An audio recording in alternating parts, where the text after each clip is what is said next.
going on, everybody? How's it going? It's Phantom Empire Live, and you guessed it, we're talking Halloween Kills here tonight. I'm Sean.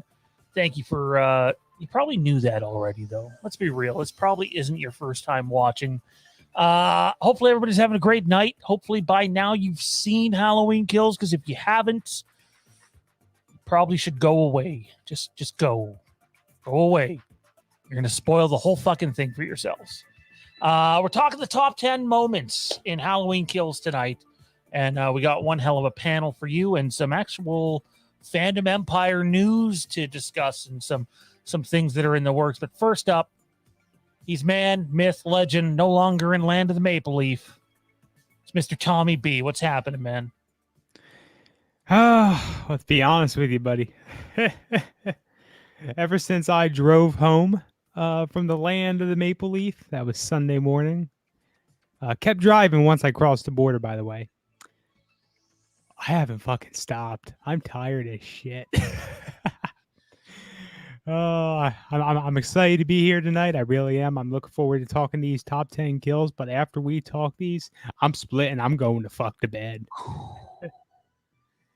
I hear you, man. Yeah, you did a lot. It makes me wish that the stay would have been longer, but because we're doing it the time of year that we did, and we both had work schedules to figure out, and so did other people, it was unfortunate that we couldn't have it last longer than the 4+ days that it did. But it was a lot of fun. We had some good times. We had some funny times at a certain place that I won't share out of the sake of someone else that I wasn't expecting how they would react to something, and then they did. But anyways, we'll keep that in between between Phantom Empire members. Joining us though, man, myth, legend.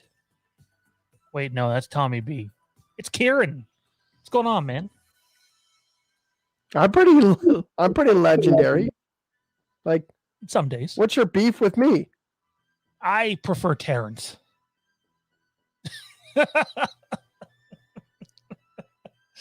Okay, maybe I don't. Yeah. It's the last time you guys saw me, I had a problem with my ear. I had an ear infection. Well, that went away, but it moved to the other ear. So that's pretty not fantastic. It's about just at the same place where it was last time. So once again, wince, you might see me at some points because it just does, it just decides when to be painful and when not to on its own. I don't get I'm fucking tired of it. But anyways, I'm here tonight. Hopefully it'll be a distraction. And there isn't a button you can just press and says no pain right now. That's not how it works. That'd be nice if that was a real button. I think the human race would appreciate that button. Just saying. Also joining us, and some news right off the top. Going forward, he will no longer be a full-time member at Phantom Empire Live in terms of the show, but will be appearing on stuff that's in his wheelhouse. We'll be covering lots of wrestling. We actually have some wrestling coming up soon, movies that he is willing to watch trailers for, although I'll tell you what, some of the trailers I've seen outside of just Halloween makes me wonder, why do we bother with trailers anymore? Man, myth, legend, still going to be around. Johnny V, what's happening, man? You need to find other words for intros. Your big book of intros is getting pretty long in the tooth. Everybody's man, myth, legend tonight. I just love everybody. I'm a very loving human being. That might be a little bit of an exaggeration. Exactly. How usually you wait until like 2/3 of the show is done before you hit the vape that hard.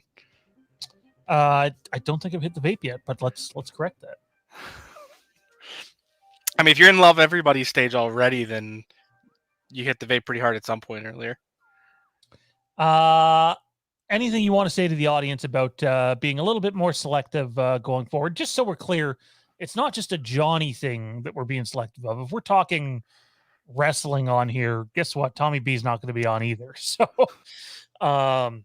Bye. We we just want to make sure the right people are on for the right shows.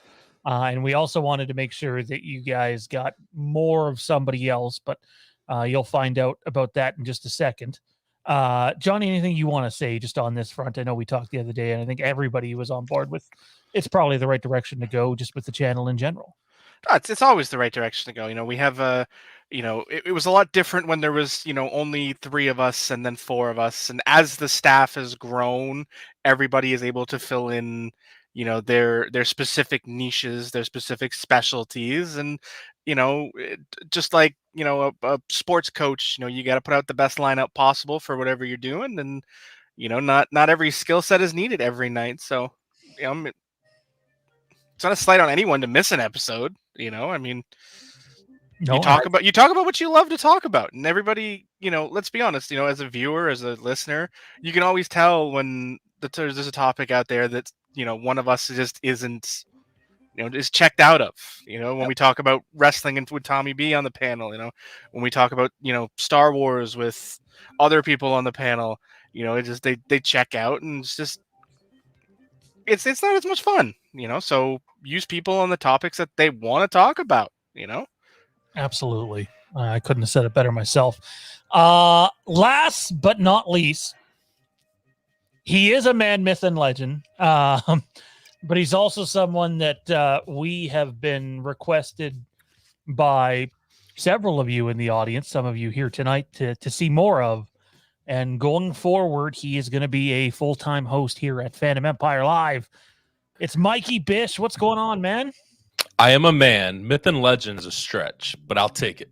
I'll take it when I can get it. No, man, I'm excited. I'm excited to be here. Excited to join full time. But yeah, I mean, Johnny said it best. I mean, there's things that I can't talk about. Star Wars and wrestling, I get talked under the bus about. I'm the one that checks out on that, so you won't see me on that. So, yeah, man, I'm excited, like I said, to be here full time. I enjoyed being on Thursdays for Fandom Empire now, so excited to come on here on Tuesdays and talk all kinds of fandom stuff with you all. So, now that Kills has come and gone, we sort of get to use Fandom Empire now what it was originally designed to be, and that is a show where we'll pick a movie or a movie series or a TV show and dive headfirst into that for a full episode. And I'm not gonna lie, we're kind of stealing this a little bit from Frank and Darren over at the Slaughtered Lamb Movie Podcast, but those guys like to pre-record some of their full-length episodes. And to be honest, with some of our conflicting schedules, as much as we love being in the chat with a live audience, pre-recording some Fandom Empire Now episodes is definitely a possibility, just to make things easier in the future. So, there's a lot to get to tonight. We're gonna focus in on Halloween for the most part. I'm hoping if this goes smooth, Kieran and Mike might be able to stick around for 15 minutes after the show and then do something you guys would see tomorrow morning, but we'll see if we have time for that. Halloween Kills has come and gone, guys. By the way, if you want, you guys can join the Patreon, sign up there, patreon.com/Fandom Empire. And if you want a question and or comment right on air, feel free to send in a super chat. All right. Halloween Kills has come and gone. I'm pretty sure Dean Renner has seen it 79 times. I've seen it twice. I have been itching for a third viewing, but I'm waiting. I'm doing a good job of holding off. Actually going to go see Dune on Thursday, so looking forward to that. But how are we all feeling about the movie now? Recency bias slowly wearing off. You're 5 days removed from seeing the film. Who wants to start? How are we feeling about Well, how I think that movie was a piece of shit. Tommy, your Terrence is showing. Terrence is just as good as the rest of his impressions, to be honest. Batman shit on the weekend again? Oh my god. Anytime. Batman. Nothing like being almost 2,000 feet in the air when Tommy breaks out his Batman impression. Huh. I didn't fucking do it there. What the fuck? You certainly did, sir. No, I fucking didn't. That was a very interesting trip. Anyways, I just wanted to chime in because doing this list that we did tonight actually kind of affected my opinion on Halloween Kills, which is really weird. I don't think it's ever happened before where I've done a list for the show, and we've done many, many lists for the show, and it's actually affected my opinion of any movie on any of the lists. So it's been kind of odd, but I thought it was a great movie. I liked it in the theater. I kind of wrote that off as, you know what, but I was really excited to go to the theater and watch it. And it was the culmination of a big project for us, right? So we couldn't help but be excited. We had a second viewing along with Sean again and Tommy B again, which was fun. And I honestly enjoyed it just as much or more. Which was great. I think it's a fantastic movie. But doing this list and going through all the parts and what I liked and what I didn't like has actually made me realize that there's some things missing from this story. There's not really a lot other than the kills that really piqued my interest, which I thought was kind of interesting and kind of got me a little bit lower on the movie. I'm still positive on the movie, and I still enjoyed it. I watched it twice. I enjoyed it both times, but doing this list kind of brought it down a couple notches for me, to be honest. Are you saying there was not enough sexual content in this There movie? was not enough vaginas in it. Just Oh, it was wow. not enough for me. I think I'll just watch the X-rated version when it comes out. No, it just, to be honest, there just wasn't that many interactions in between characters, conversations that I actually enjoyed when it comes down to it. And ranking this list, I didn't have any real interactions between characters on my list, which made me feel like they missed the ball on the script. It didn't pull it pulled me in with the suspense and the scariness and the violence and the craziness, but the actual character development and things like that, I think missed the mark quite a bit more than I thought. And Yeah. this list kind of had me jumbled up that way. Yeah, I agree with Kieran, to be honest. I think I have one or maybe two interactions as far as dialogue on my list, but outside of that, it's mostly kills. So I pretty much agree with Kieran. I've watched it 3 times, 2 times in the theater, once on Peacock, and I enjoyed it every time. I actually got nervous because I enjoyed it so much coming out of the theater. I thought my second and third watch, and the more I watched it, would decline. Unlike 18, I came out fairly disappointed, and the more and more I've watched it, I've grown appreciation for it, and have enjoyed it as a solid film. But yeah, with kills, mine is still the same. I would still give it about an 8.5 out of 10.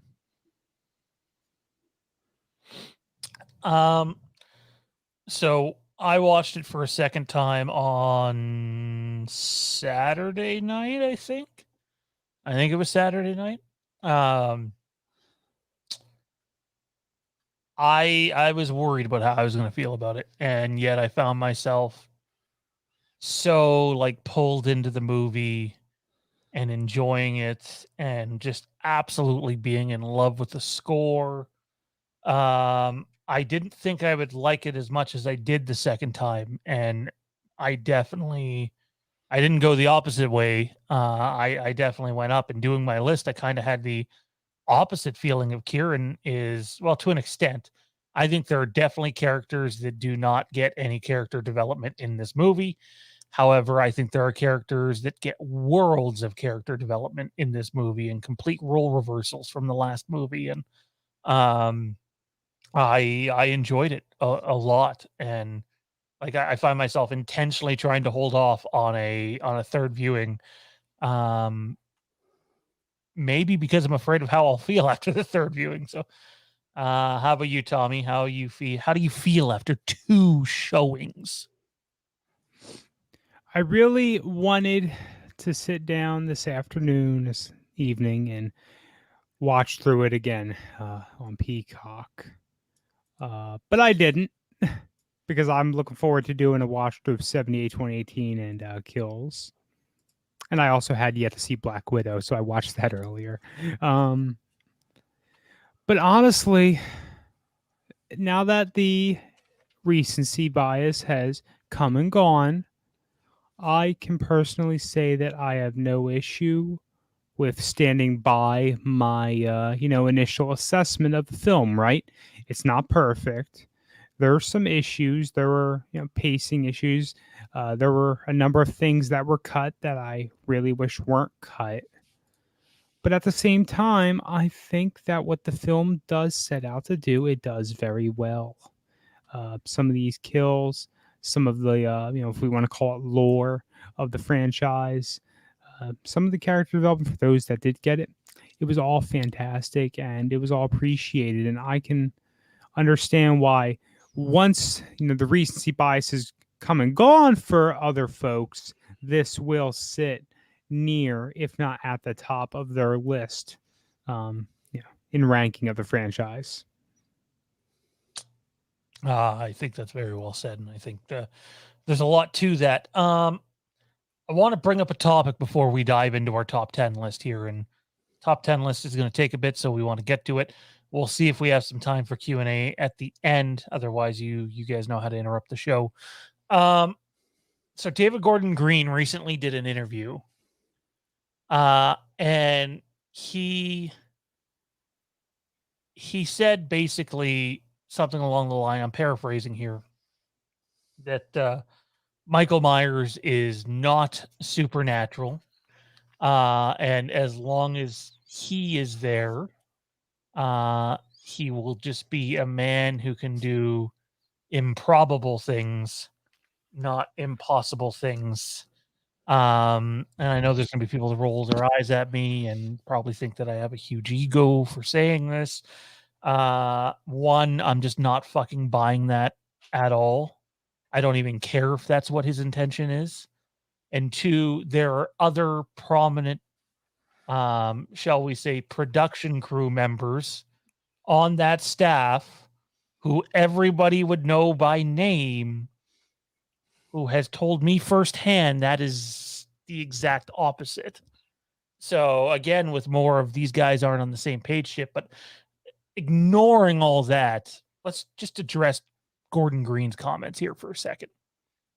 Think about everything Michael Myers went through in the last two movies, which happened on the same day. You mean to tell me getting shot upwards of a dozen times,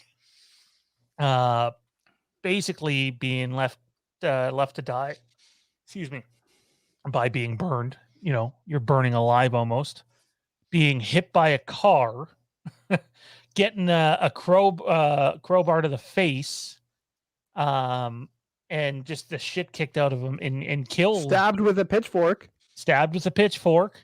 That was closer to the neck, wasn't it? Or was that was the upper back? Upper back. But speaking of the neck, Karen neck stomped him on the stair. Yeah. It would kill anybody. Yeah. But this homie's not supernatural, right? He's just another guy. If they're going with he's just a guy now after these two movies, I'm out on the narrative. I'm not going to be that guy that says, I have no interest in going to see Halloween Ends and then makes 10 more Halloween videos in a 3-day span. I'm out on the narrative, though. Like, in terms of the story, if that's the way they're going after what they've presented to us, and that's not like a shock to most of us on this panel, or at least Kieran, Tommy, and I, in terms of the supernatural elements in this movie.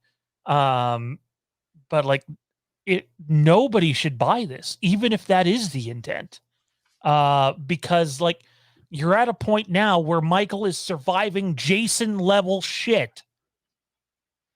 Don't tell us he's just a fucking guy, because you're going to lose a bunch of people. I know some people want that, but how would he just be a guy? My answer is that's impossible. I would love to hear what the four of you have to say about this, because honestly, reading that whole interview just sort of fucking pissed me off. I mean, I agree. I mean, there's just no way. And then, I mean, he says that, and then you have Laurie in that same movie saying that every time he kills, he transcends. So you know what I mean. So it's kind of like contradicting yourself. So what do what do you mean there? What are you saying? Improbable things is a different step or a different thing than highly impossible. And what he has been through this one night is highly impossible to survive. So yeah, man, I think it's just a bunch of BS, to be honest. I have my concerns with ends as far as some of the comments that once again David Gordon Green has made. But that it doesn't involve really this, and it's not going to affect me not seeing Halloween Ends. So, but anyways, yeah, I just think it's BS. I think there's a little problem here though too with the language, right? Like, it's the same thing as we talked about last time with him being mortal and not mortal. Like, Yep. saying he's immortal had a lot of people thinking, oh, he's immortal. That means he's like fucking Dracula or something. Immortal just means you can't die. Supernatural in the same way. He's saying he can't, you know, he's saying he's not supernatural. And that, I mean, the things that he's done so far and survived are supernatural by definition, I think. Yeah. Unless I got my definitions wrong. But I mean, he could also be just alluding to the fact that he's not a ghost or a spirit of vengeance, or, you know, he's not going to have, you know, some sort of weird spiritual ties or things like that. He could be more pointing towards that. Yeah, he's still going to be a grounded character that possesses powers beyond a regular man. But seems like a ghost to me.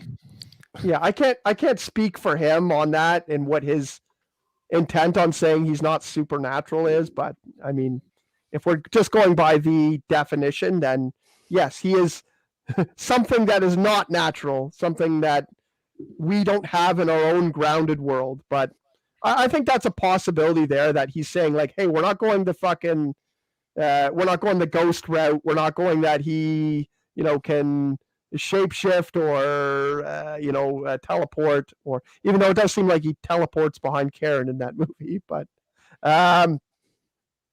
anyways, so I just want to, yeah, like maybe we're getting things a little confused here, or maybe it's just a fucking trying to throw people off and whatever and all that bullshit that we don't really need. And I get kind of tired of when someone tells a lie and you know they're lying. So what's the point? Anyways, just my 2 cents. I think it's a little bit of all of those things. You know, parsing your words in a specific fashion where he's not supernatural, he's demonic. He's not supernatural, he's mystical. He's not supernatural, he's actually a mutant and we were secretly bought by Disney. You know, like it's just there's so many things that, you know, he can come back to be like, see, he wasn't supernatural, he was mystical. He was in fact voodoo. He was, you know, like, okay, but at the end of the day, it's the same thing.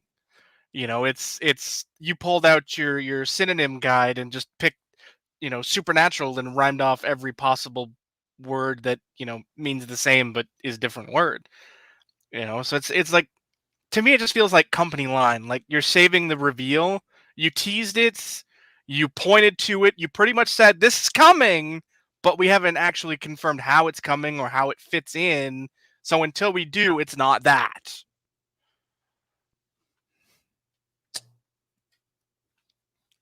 Tommy. Yes.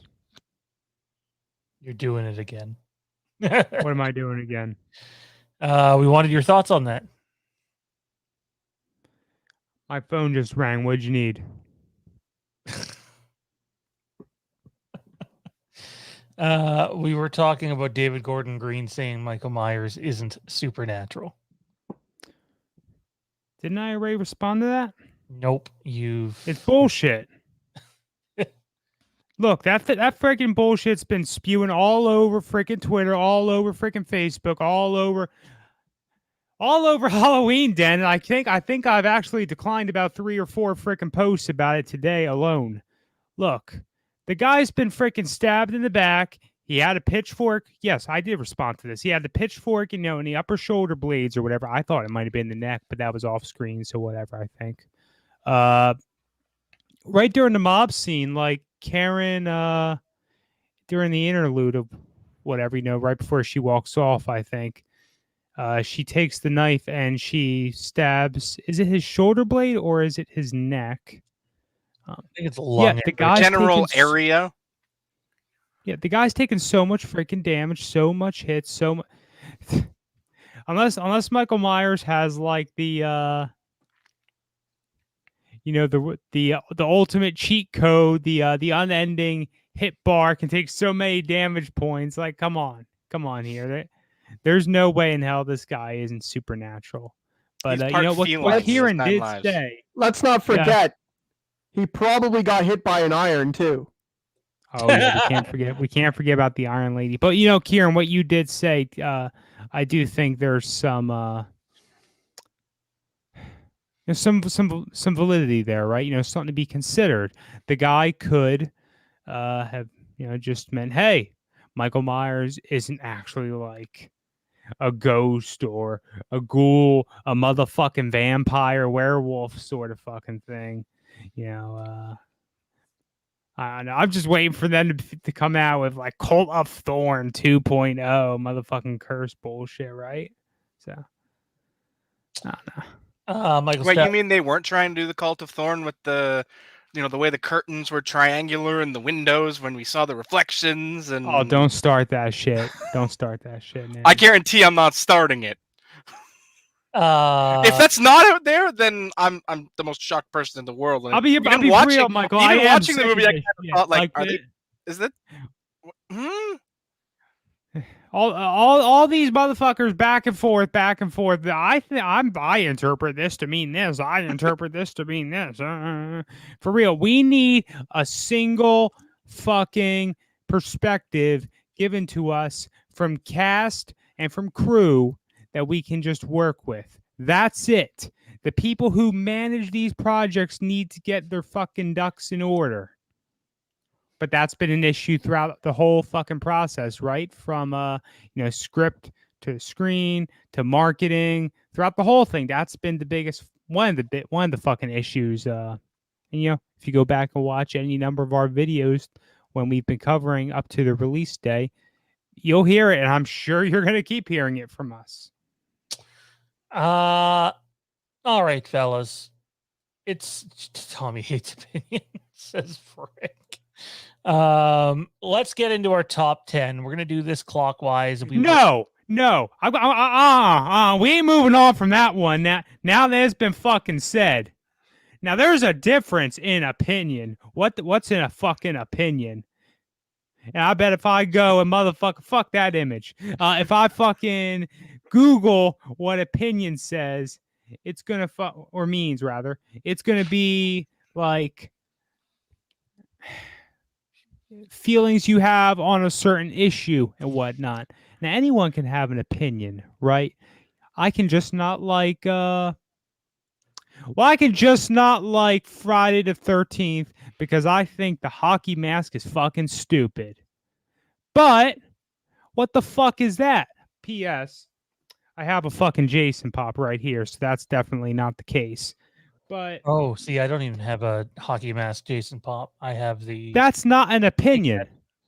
That's not a solid opinion. A real reason to fucking hate Friday the 13th.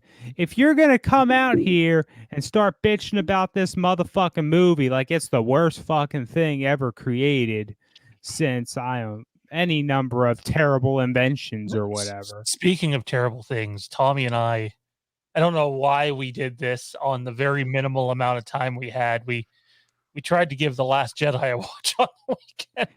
Now we're no. Don't start talking about that yet, because that's going to take a little bit of time. We have to talk about that one a little more. But look, if you're going to come out here and start saying this movie is the worst fucking thing ever and whatever, as far as opinions go, you got to give us some real reasoning. You can't just say, well, I just saw Halloween Kills and it's the biggest fucking piece of shit ever. And I know that's literally what I did as soon as I walked out of the theater like a smart ass. But I mean, you can say No. that, but we're just gonna discount your opinion because Yeah, you're not. it's you got to have You're some not. weight You behind have no it, you know. conviction of your opinion. Have some If conviction. you want to talk to people and you want to be serious, you need to show some real critical thinking, that you've given this some real thought, and that you've looked at pros, cons, one side, but two sides, different perspectives, right? Don't just say, "Well, I don't like this," because then it's trivial. Anyway, that's enough of me bitch and ranting for now. Let's move on. By the way, Tommy tried poutine on the weekend. And we have video of it to show at a later day. All righty.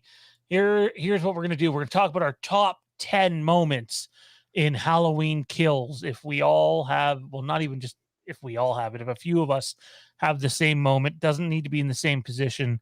We'll take time to talk about it as a group at that point and just move on from it later. Gonna go clockwise, so we'll start with Mike Bish and end with me. Starting at number 10. Number 10 on the list. Mike, what do you got, man? Number 10 for me is going to be introducing the characters from the past. Tommy's speech at the bar. There's not a lot of dialogue in this movie to really choose from. So there's only this one, and I think one more that made my list as far as dialogue. So this latter half of my list was a little bit more difficult than I thought it would be. So at number 10, I'm going to go with Tommy's speech introducing the characters. I like the fact that when Tommy shined a light on each of those characters, they showed flashbacks from the original film. They really harped on showing those flashbacks and reliving that 1978, which I get.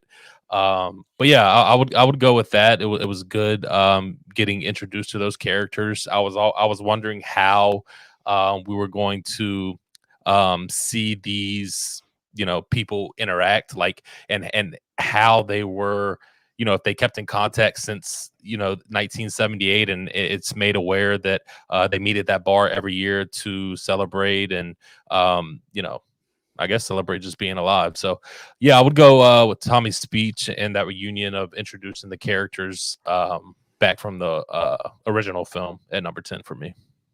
Yeah, Since we're I had that on my list. It's number 6 on my list, actually. I really like the character Tommy Doyle. I know I've heard some people kind of harp on him because he didn't, at all. He fell quite short of his mission. And he was definitely not a very smart character, but he felt like a realistic character to me, like he came all this way. He's been thinking about one thing for so long. I think he's built up that he's going to be the person who does it, and he's going to be the hero, and he's going to change things for this town. I feel like his whole life has led up to this. So that's why he's very over the top. I know a lot of people didn't like how over the top and showman he was. I also really loved a couple other parts coming up with him in it. But the speech itself, I thought he did a great job. Even he kind of stumbled his way through some of his words too, where it seemed like he was kind of didn't know where exactly to lead to it, but it seemed believable that he went up there, to just try and give a tribute to his friends, alive or dead, and kind of spooked the people there, and also let some of the people that became in the mob know, like, hey, this is what happened. This is when it was. Do you remember this?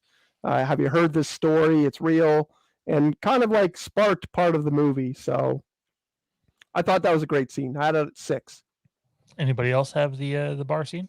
Yeah, I definitely did. In fact, Just got added. In fact, I had it at number 10. Oh. Yeah.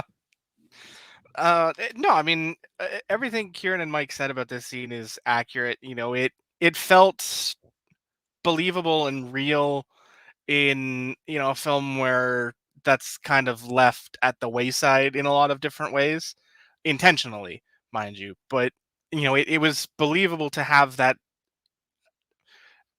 The way he spoke was more, you can actually feel the PTSD of it all. having experienced that and gone through it, and the way he spoke of the others and their, he's coming, maybe not today, maybe not, all of those things that he said, just they hit home and they were good. I liked that moment, and it set the tone for what was hopefully going to be a great character arc, which then turned into Tommy starting the evil dies tonight thing and ruined like half of his speech. Hater. No, it's I really appreciated it myself.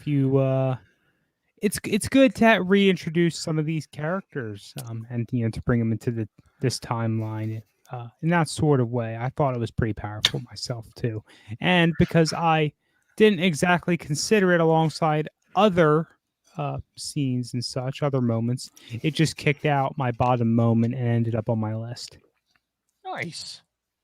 Nick sends in a $5 super chat. Tommy's speech was too staged. He needed to tell his story indirectly, maybe even in a background voice kind of way. So here's what I know of that character and that interpretation of Tommy.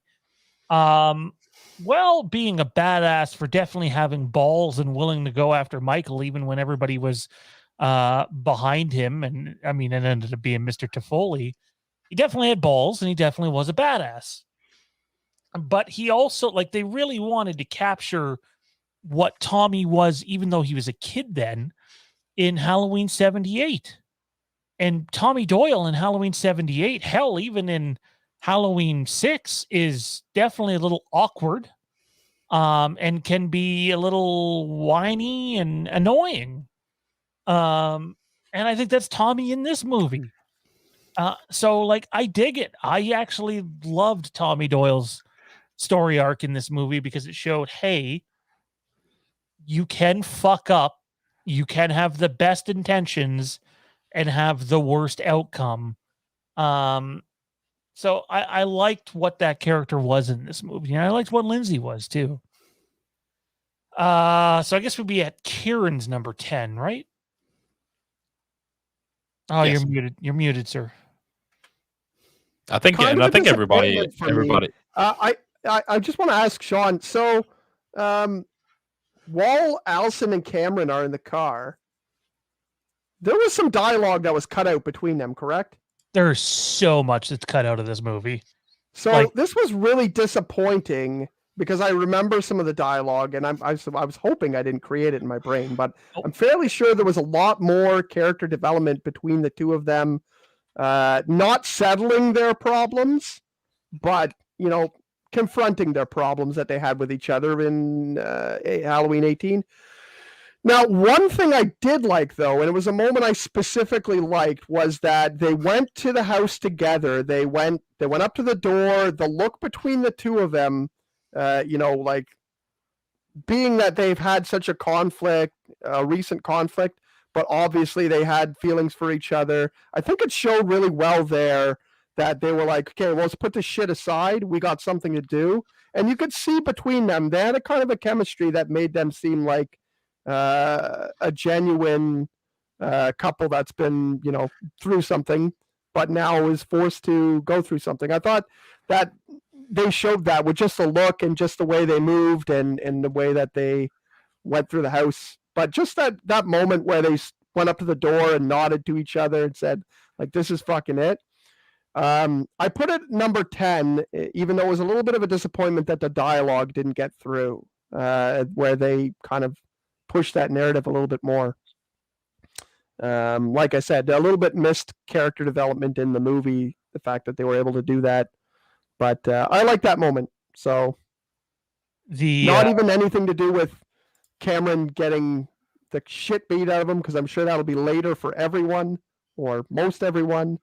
But just that idea of them leading up to the door and putting their differences aside, I actually really appreciated that. I can't disagree with any of that. Tommy, what did you have at 10? My 10, I ended up swapping this out, ended up coming shortly after the speech, was the tension we're seeing when we have the other prisoner whose name I've forgotten has escaped me. Mr. Toffoli. Yes. Fiddling around with the car with the other two bar patrons. I think the woman's name was Veronica. I can't remember the guy's name. We'll call them doctor and nurse. I know I'm bright. Let's go with that one. Yeah. Tommy Doyle's going outside. So Michael, we're gonna go get him. Goes, Tommy Doyle gonna go fuck him. Oh, and then you get the creeping towards the car, and everything that follows that, right? He ended up crashing, and he flees on foot.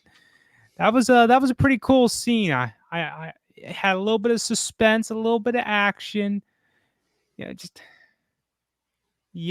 really appreciate it. That's one that has stayed with me since release night. My number 10 is Oh. the moment. I want to cut in on that actually ahead. before we. Oh, sorry. Did Well- anybody else have that? Yeah, my bad. Yeah, well, I had very specifically Tommy Doyle approaching the car at that point. I thought he did such a great job of having that grip where he was like this. He was ready. You could see he was totally a badass. And to his credit, he was totally going to try to beat the shit out of Michael Myers. Like it wasn't like he was gonna pass up at the last minute. There's a good chunk of Tommy stuff that got cut too from the mob. They you got less than half of what was shot for the mob. Yeah. And I remember reading the script. We thought Tommy would be a really big part of this. And really he was kind of, but yeah, you're right. A lot less. But yeah, no, I thought he did a great job of being like, okay, here it goes, guys. Like, I'm going to be the hero. I'm going to do it. Just like I said before, I really like that. He approached the car. Not only that, he approached the car right from the front, like not like cautiously. He was like, come out here. Like, I'm going to fuck you up. He was definitely kind of a badass there. I wasn't a big fan of the Tivoli storyline, but that part of it was really cool. And I agree with Tommy. That was my number 7.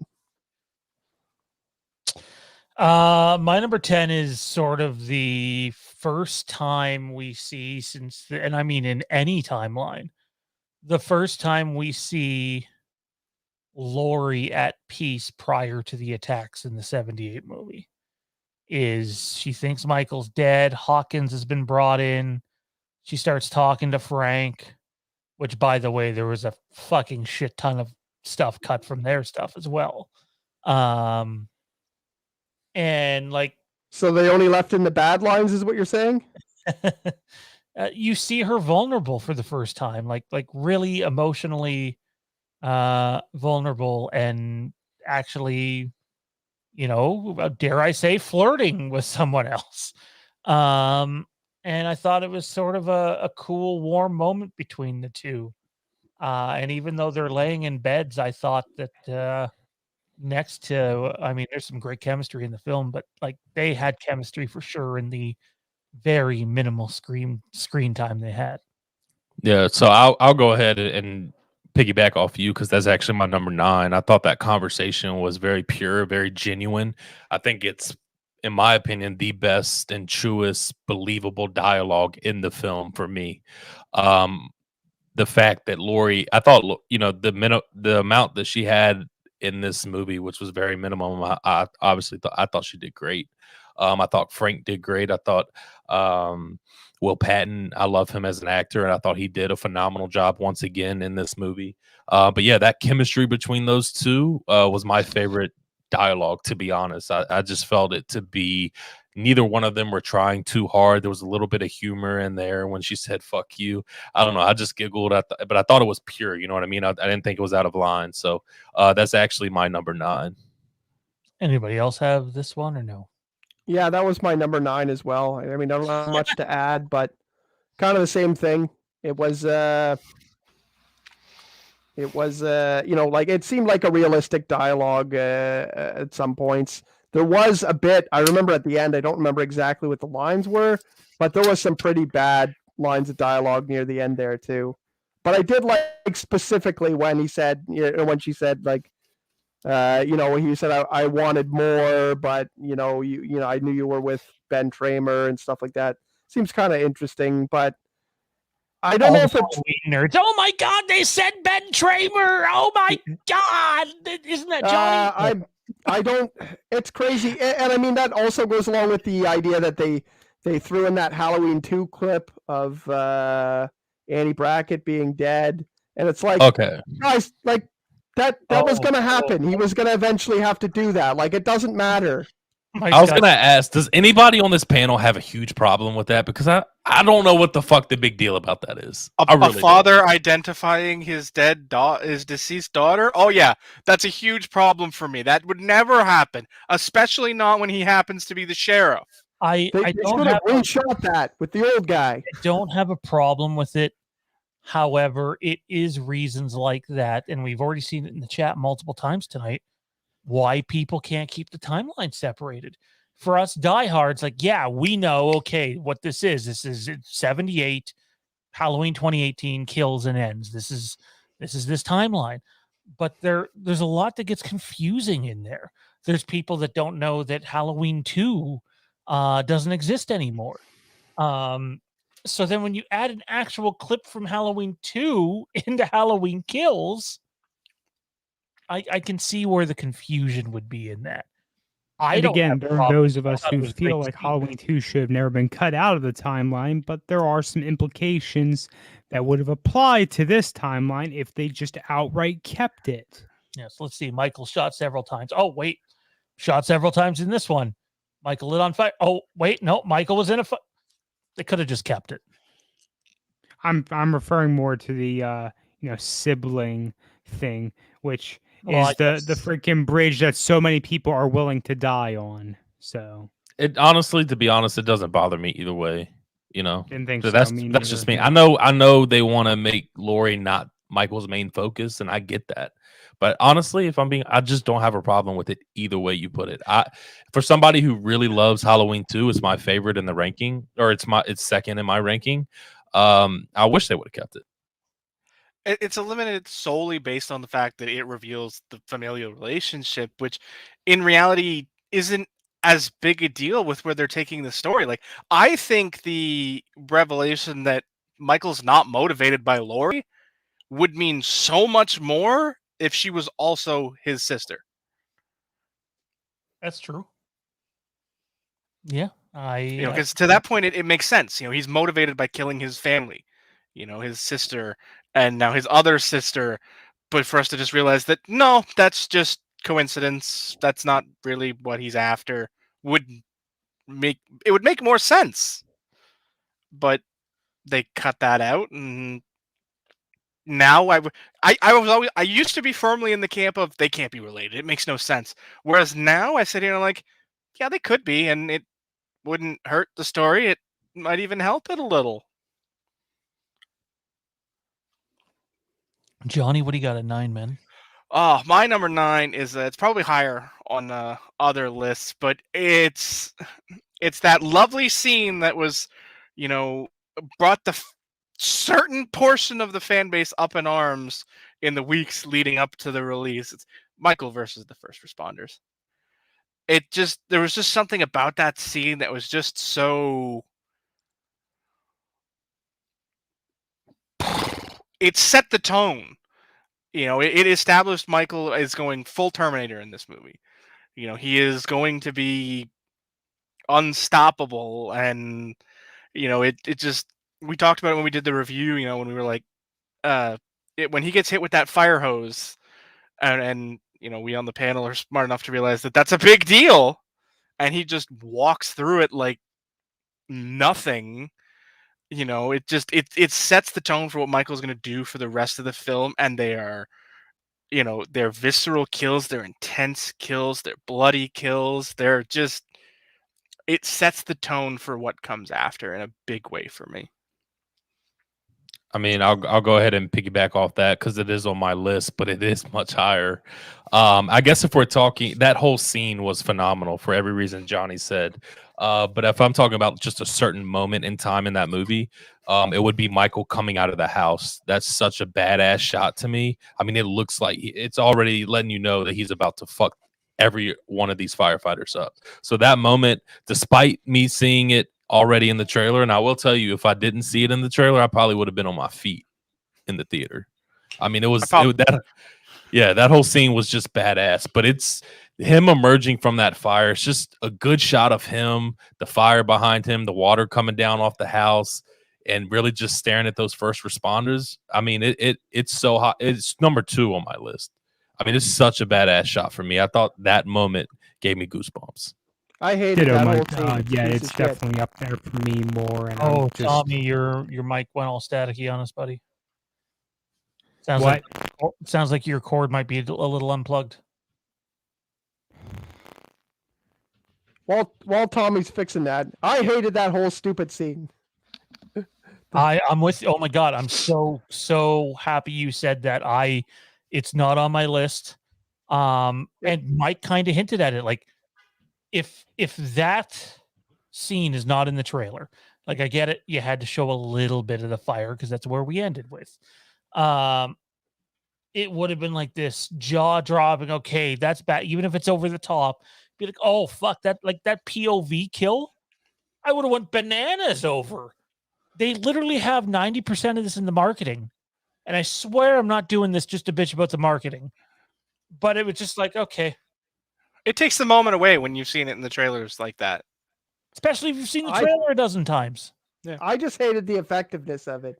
I like, for one, I liked it a little bit better that the firefighter who was reaching down in the hole to grab his partner, obviously couldn't see shit. So they cleared that up. Like, he's not just reaching down to Michael Myers and letting him. But how the fuck did he get out of the basement? That's actually the part I laughed at the most. That took my disbelief away because, like, just He must be supernatural. Pretty quickly too. 10 feet up there to straight onto the landing. Like, that was he got out of there pretty quickly too, because as soon as he pulled that firefighter down and that firefighter screamed, it carries them outside to where they're reacting to the scream, and not even 3 seconds later, Michael's emerging out of the house. I'm like, man, my man's got some ups. I'm going to assume that, like, when the floor collapsed, a beam sort of dropped in, and he just walked up it like a plank. Bodies on top of each other too, and there was shit down there that he could have piled up as well. The reason why he couldn't get up before is because the fucking the trap door. The island was on top of the door. So I don't know. I didn't like that, and then like I said before, I won't go into it too much because I already did. You can just rewatch the last stream. Every single fucking firefighter goes after him one by one and lets the other ones die. They all just stand there. It doesn't look like it makes sense. The actual clearly you didn't attend mob mentality in Haddonfield High.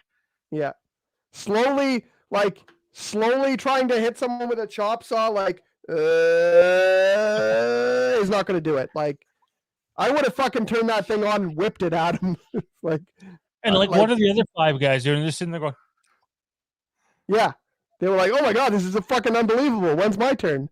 Anyways, that's all I've already bitched about it, so it looked dumb.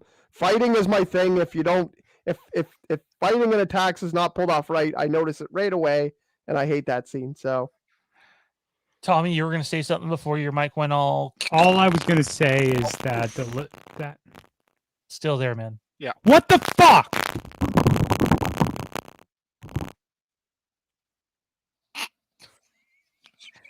Tommy's going full Terrence. So, in the chat earlier, we had one of our members predict that Tommy was going to have a full-on mental breakdown. I think we're seeing it.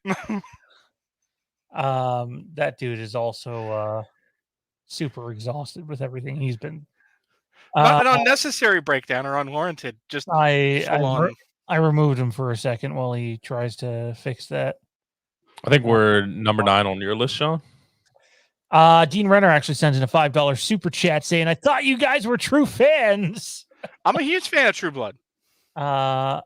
See, I started off as a fan of that, and I've tried rewatching it twice. Okay, I pretend like the last 2 seasons don't exist.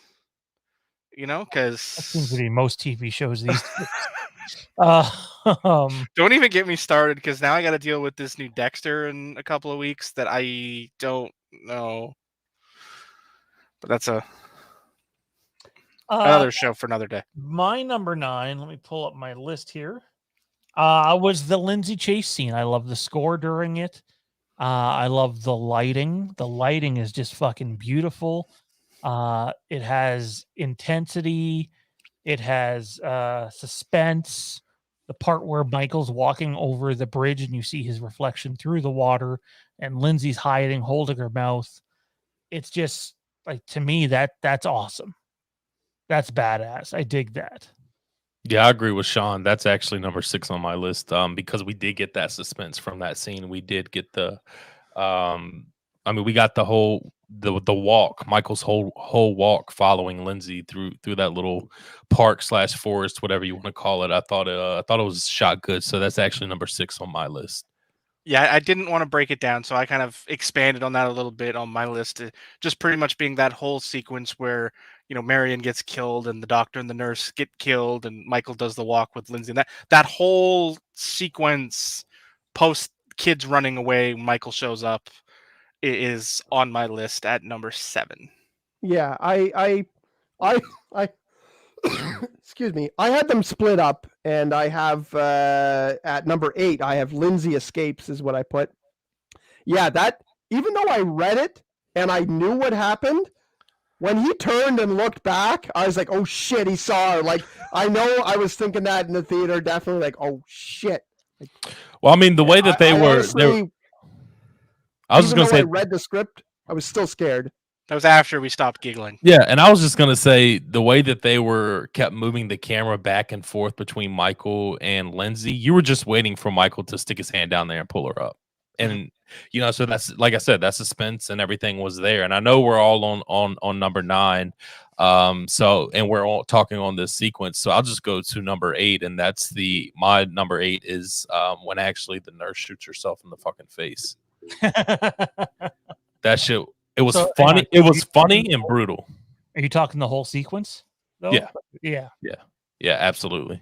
I mean, everything. I like the fact that I didn't like the line of Nurse Marion Chambers saying this is for Dr. Loomis. I thought that was kind of corny, but then again, that's nitpicking in a sense. Like, I'm not gonna be like, oh, I fucking hate this movie because she said this. I'm not gonna be like that. But the fact that Michael slowly entered the car and just kind of went over her and stabbed her right. I mean, that whole sequence in general, the knife through the eye.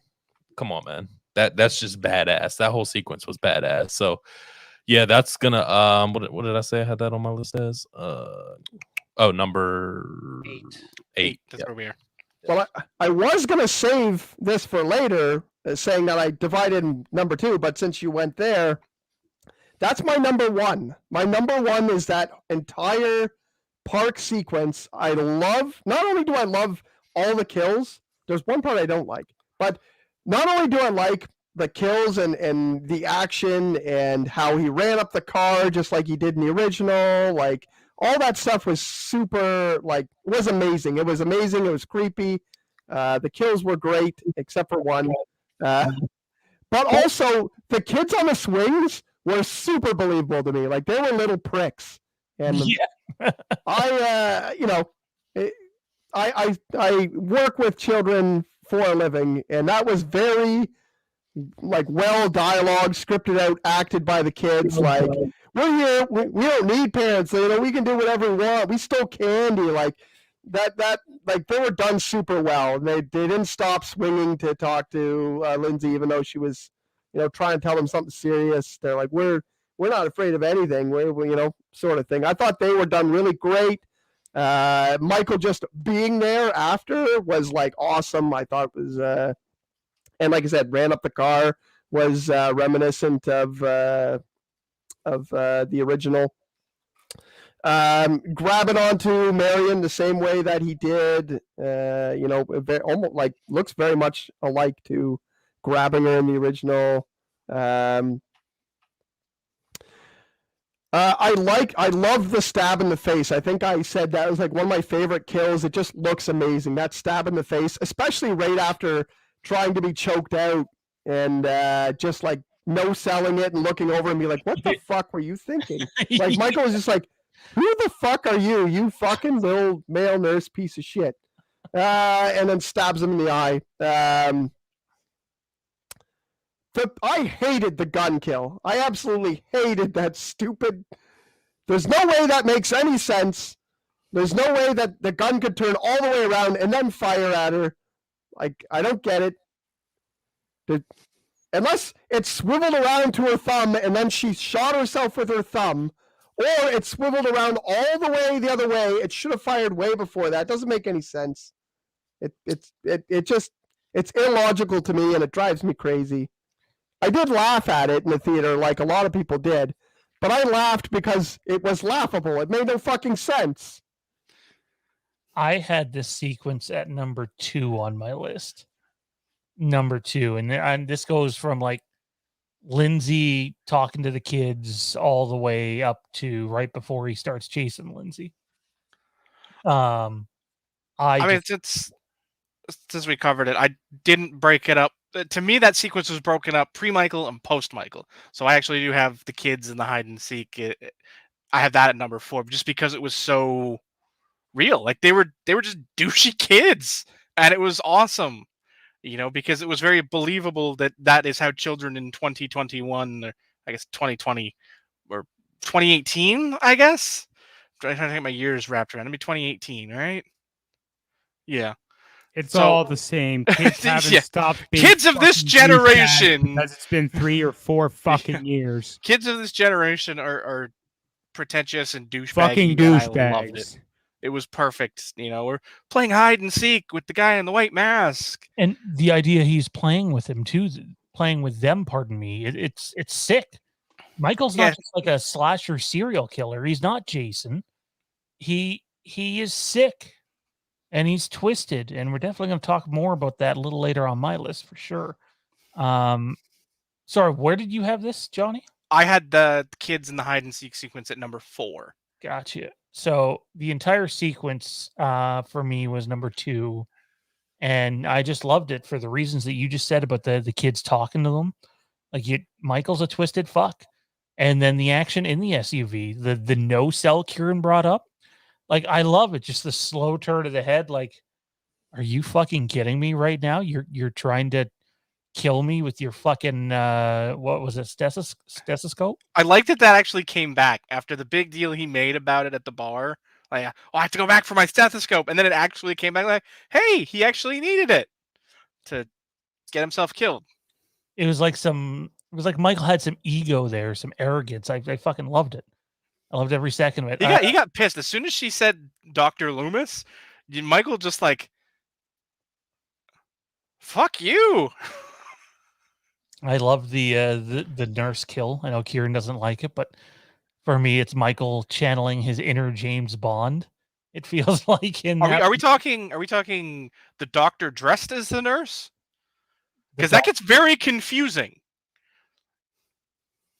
Well, they're We're both talking the Right, door to but the I'm pistol. saying like the door to yeah, the pistol. okay. yes. So the doctor dressed as the nurse. That's where I get confused. So everybody kept saying she's the nurse. No, she's the doctor. He's the nurse, but they flipped in Halloween costumes. Yeah, I'm. Okay. They point that out in the bar. Yeah, that's true. It's kind of like a joke. Yeah. I don't know. I dug it. I dug the whole thing up until the part where she fell out of the SUV, and then for whatever reason Disappeared? for like 45 seconds, Yeah. and then ends up being way further away than what she should have been, and blindly starts shooting at like it just. I'm sorry, that's fucking sloppy. That's just plain. She handled the bad gun so storytelling. well when it was handed to her. Like you'd think she's actually gonna, hit what she's aiming at, and she's hitting the headlight. Yeah, but why she run away? Well, no, that part I agree with. Like she disappeared there for like 45 seconds. That was just weird and unnecessary. But I mean, when she came back and started firing at the car, she's like hitting nothing. I mean, did she even hit the windshield? I don't remember. There's a My whole initial lot of thoughts bad were that she shooting was in going this to try to do movie. something real crazy to make the car blow up, right? But nope. She just can't get a shot right. She's just got the aim of a stormtrooper. The the only shot she gets right is the one she puts in her own head. Who we at? Which was stupid. I don't I think actually know I where think we it's are. Kieran. Kieran, what do you have at 8? Sorry, me? Yes, I believe so. Sorry, I'm half deaf right now. I already said Tommy approaches. You were at 8 or 7? We're at 8. We're at 8. 8. Lindsay escapes. I had that there. So Johnny? Okay, that's where we got. My number 8 is the deaths of Big John and Little John. You know, it just as a sequence was, I enjoyed it. You know, everything from that when they knock at the back door, the knock at the front door, get the Big John gets the little paring knife, and Little John gets the big knife, and it was just a fun little duality thing there. Taking off his shit off of his hands, like, oh, Yeah, I gotta take off all my rings, and I'm gonna beat this bitch, and then they get upstairs, and then he gets the knife in the armpit, and it just and then you got Little John sees Michael standing at the window and says, "Michael, you've come home." I actually thought for like half a second, because like I said, I went in cold. I thought for half a second that he was going to turn out to be some weird, cult leader guy who was, I thought he was going to take on sort of the Certain type role, and they were going to do that. And I was like, wait, what? And then he kills him. It's like, oh, okay. Well, I mean, I guess since Johnny already brought it up, it's actually next on my list at number 7. It's going to be the armpit kill, the knife right through the armpit. Because, I mean, at least in my theater, both times when that happened, you just hear people go ooh, and then then after the armpit kill went straight for the eye gouge. Come on, man, that was awesome. I thought that kill right there was one of my favorites. And if you just start, which obviously no kill feels great, but I felt that in my armpit. yeah, I was just gonna say that you could feel everyone's like, ooh. Yeah. You Yeah. know? So that's actually number 7 on my list. Same thing with having your eyes gouged out. Any movie where someone gets their eyes gouged out, like that fucking sucks. I would hate that. Like, please stab me instead of gouging my eyes out. I would much rather you just stab me and I bleed out over like 5 hours. Somebody watched Game of Thrones recently, is what I I did. thought when I saw that kill. I did. Jade asks, do you think Little John would try to run or just accept his fate? I think he was accepting his fate at that point.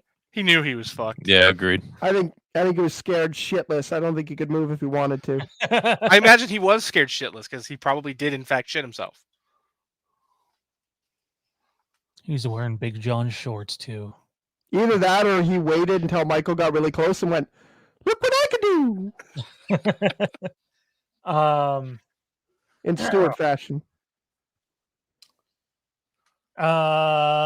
Johnny's 8, I think. That was my 8. That was your 8. Tommy, what do you got at My 8? 8 was the same. I'm pretty sure. Yeah, I came in with the Big John, Little John sequence. I guess I kind of cut it up from the time, there's somebody in the house, when they were looking at the doors and such, up to their deaths. But I enjoyed everything they really did with them. It was the thing with the kids that was a little goofy, but it was got some smirks at the same time, right? So cut out that other fair. sequence, and they were great characters. Yeah. I love the sequence that everyone hates, which is when you first see, is it Little John is the more muscular guy, like singing some stupid. Oh, that's Big John. Getting high. Yeah, okay. Like getting high and just dancing to this stupid Halloween music. I thought that was a nice break from the movie and to like introduce another character. Like, and it was like a little bit weird and whatever. I like everything to do with those characters.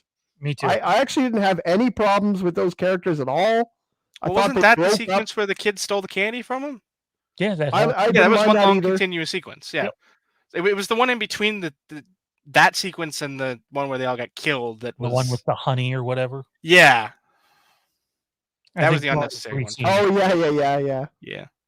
No, I don't know. They were just they were just an old couple who like had some weird quirks and stuff like that. Fucking weird. I don't know. They like to get super high and talk about weird shit, like how honeys, how bees can tell each other to do certain things through honey or whatever that was. But I don't know. Shaking their posteriors. Every single line with those characters, I thought was, well, not the lines, but every single sequence, I thought I loved the characters, and I thought that they broke up really tense parts quite often.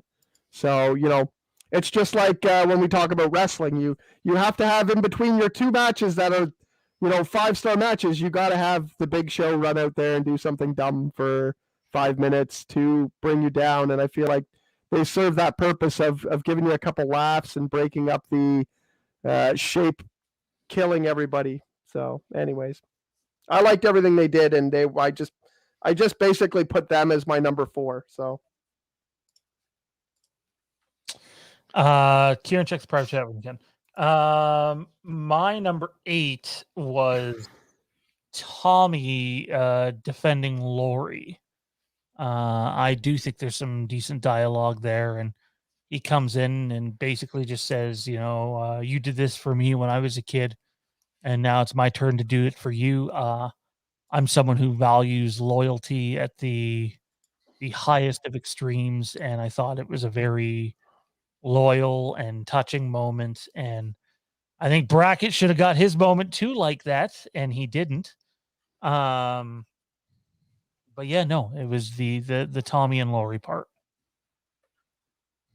Which brings us to number 7, Mike. Oh, hang on. We already answered that question. Yeah, number 7 for me was let's see, was the armpit stab and eye gouge that I just talked about. So, Kieran? at 7, I had Tommy approaching the car, that whole thing. At 7, I had the post Michael's arrival in the park. Gotcha. Tommy? At 7, I came in with the ending sequence for Cameron, if you want to call it that. That dude got fucked up, like all the way to the end. Like he finishes him off with just that final head twist. You got Allison going.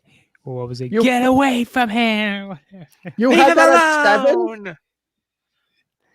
6 better things happened in that movie. Oh my god! I'm sorry. What? You had that at 7? Yes, I did. So you think there's 6 other better things in that movie than that? Easily, yes. Oh my god! I can't really say much because before we get off that was my number 6. Was Cameron's death sequence, just because it was so. Can we talk about his character in general for a second too when you're done? Yeah, I mean, it was just the way, you had Allison, pleading for his life basically, and at the bottom of the stairs, come for me, come after me, and leave him alone, leave him, all the typical horror movie tropes for the lover watching her boyfriend or boyfriend watching a girlfriend get sliced and diced, and it was just such an intensely hateful and spiteful kill. He went to the nines. I mean, it was bad enough when he was slamming his head into the the rail that he knocked out, and just to come down to the bottom and then just give him the it's yeah, it's actually number 4 on my list. It's my favorite kill in the movie just because he got fucked up and then pretty much left for dead, and then coming down the steps. I mean, Cameron's looking straight into Michael's eyes, and Michael's like, "Oh, I'm about to show you and Allison," and literally just snaps his neck. I mean, that's just so brutal to me. It's my favorite kill in the movie. But that's number 4 on my list. I got that at number 2. Not only do I love that, I love how Allison is like, come after me, and he's like, he looks at her and then he looks back. He's like, no, I'd rather just keep killing this guy. And then yeah, eventually he gets to, eventually being a couple seconds later, he gets to, going down the stairs, and he smashes him a couple times after that. Like, it's not like she does not really get his attention. He doesn't give a shit. He goes down the stairs and then he snaps him, snaps his neck.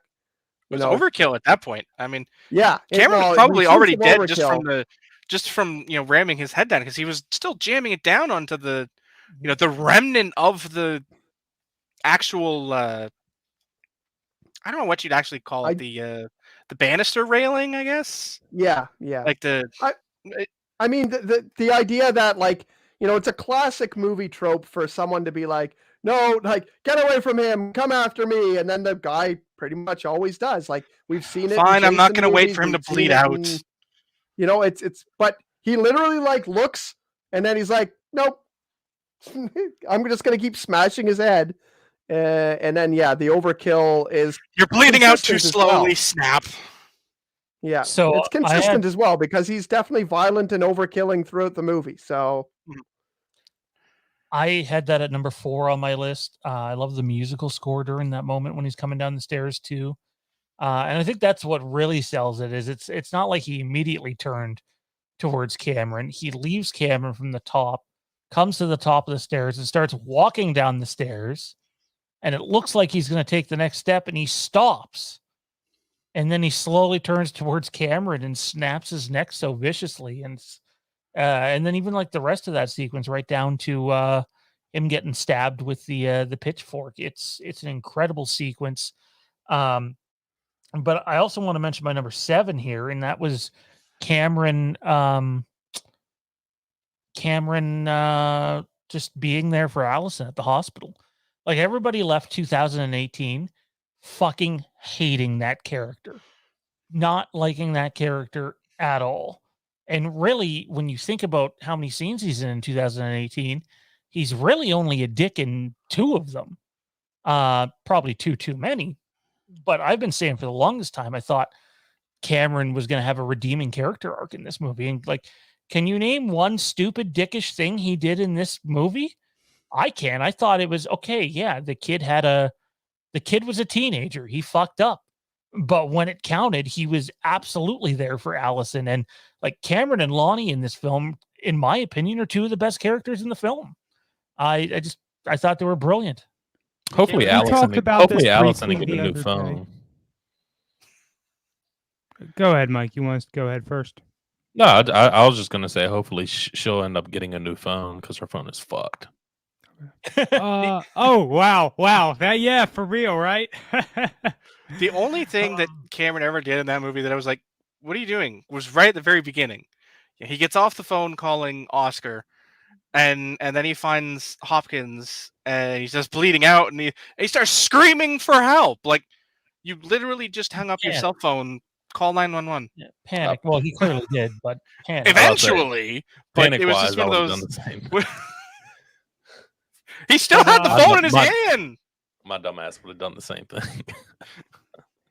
In my opinion, though, the character of Cameron, it didn't get to go as far as it would have, because a bit was cut from, him and Allison discussing, what had happened, how to move forward, so on and so forth, right? Like, I think it was you who were talking about this earlier, Kieran, and I mentioned it briefly on Thursday. It's not quite a forgiveness, but I recognized it as an important part for, if we want to call it, the redemption arc of Cameron that would have happened in this film. But it was taken out. Like, quite a few things, unfortunately, were shortened. Yeah, Mike, I think that brings us to number 6. Let's see. Number 6 on my list was the whole park sequence. Yep. Kieran? I had Tommy Doyle's bar speech there. And I had Cameron's death there. Tommy? My number 6 came in at the old couple getting killed, especially the wife, she had that tube light bulb jammed in her neck. Ooh, those were some brutal kills right there. Yeah, I mean, I'll go ahead and just piggyback off that. I think, let's see, that is my number 5. They both got fucked up, to be honest. To be honest with you, I mean, I love how they shot that entire scene, especially the male. I mean, obviously, what I liked was the woman was propped up, still alive, barely, but had to watch Michael savagely put 5 knives in the back of her husband's in her husband's back brutally until he found a knife that he was like, nah, this will do for the rest of the night, and then walked on off. I thought that whole sequence was brutal to me, and it's outside of the firefighters. It's one of the first few kills. So yeah, I thought that was great. So that comes in at number 5 on my list. Speaking about the 5 knives in the back, while I was briefly up in Canada, we started Rob Zombie's Halloween 2. I'm sorry. We didn't get through it, but I'm thinking back to that scene. I'm thinking back to how Rob Zombie really, showed Michael in his films. You have this whole sense that you see overkill a lot. You see, this beast, and I feel like in that scene and in others, we can also look at the Cameron one, right? That kind of personality, if you want to call it that, in Michael kind of shined through. I think much more than past films. It was interesting to see. For me, at number 6 is the mob attack. I thought it could have been better. They chopped way too much out of it, but for me, it's the way Tommy holds the bat.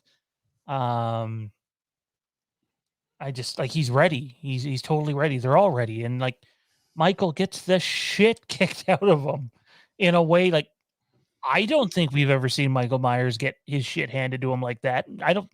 Nothing ever even close to that.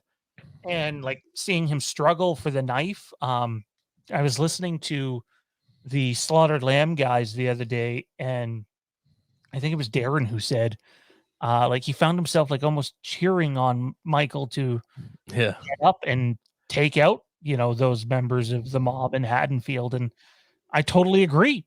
In that moment, I'm full on Team Michael, although I think I'm usually Team Michael, but really, really egging him on to get up, urging him. That whole sequence was great to me. That comes in at number 3. And I think why it's a little bit higher on my list than maybe Sean's and other people's is because I didn't read the script, so I'm sure there were phenomenal things with the rest of that mob scene that did get cut out. But to me, not knowing what else was added to that, I still thought it was great. I love everything about it, from the fact as soon as Michael walks into the street, the lights cut on. Karen says gotcha again, and they just all surround Michael. And Michael just kind of stands there and looks around, and then as soon as he goes to pick up his mask and that music hits, it's like, oh, Michael's ready for this shit. He's ready for this. He's ready for the battle. And they fuck him up. And and then, like I said, I didn't read the script, so I didn't know where that was gonna go. That final stab to the neck, I didn't know if he was going to get up right after that, or if they were gonna leave him in the street. And obviously, I didn't think he was gonna die. I just didn't know how that was gonna go. So for me, there was still a lot of suspense there on top of action. And I loved the score. I loved everything about that. That's why it comes in at number 3 on my list. You mentioned specifically when talking about the picking up the mask part, which I actually have as my own moment on the list.